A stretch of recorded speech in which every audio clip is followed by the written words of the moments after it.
Have you ever wondered why a woman says, while discussing pitfalls of romantic relationships, that she's done with men and it would be easier to date women? Or a man saying, let's leave everything and go off to the mountains?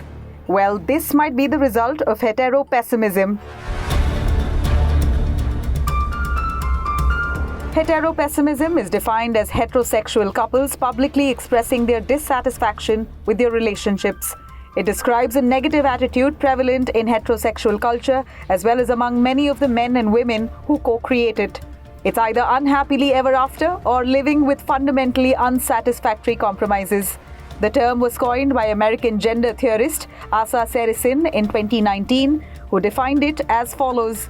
Heteropessimism consists of performative disaffiliations with heterosexuality, usually expressed in the form of regret, embarrassment, or hopelessness about straight experience. That these disaffiliations are performative does not mean that they are insincere, but rather that they are rarely accompanied by the actual abandonment of heterosexuality. A recent example of heteropessimism in India is men trending #MarriageStrike on Twitter when the Delhi High Court was hearing a plea to criminalize marital rape. A Twitter protest in India was started by men's rights activists to lobby against the possible criminalization of marital rape.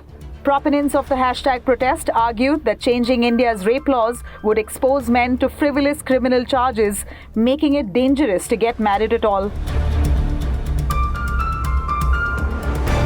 In simple words, heterosexual people may become disillusioned with romantic relationships after realizing that dating is extremely difficult. In some cases, when relationships become violent or fatal, here the disillusionment works at two levels. First, simple realization that first flush of romance does not last. Second, there are deeper structural issues in heterosexual relationships that stem from patriarchy, gender inequality, and unfair burden of housework on women, and the pressure on men to be providers and protectors. Many couples feel resentful in relationships with unequal caring responsibilities. In this regard, heteropessimism functions as anesthesia and numbs you to the actual pain of unfulfilling relationships. For more informative videos like this, keep watching India Today Newsmo.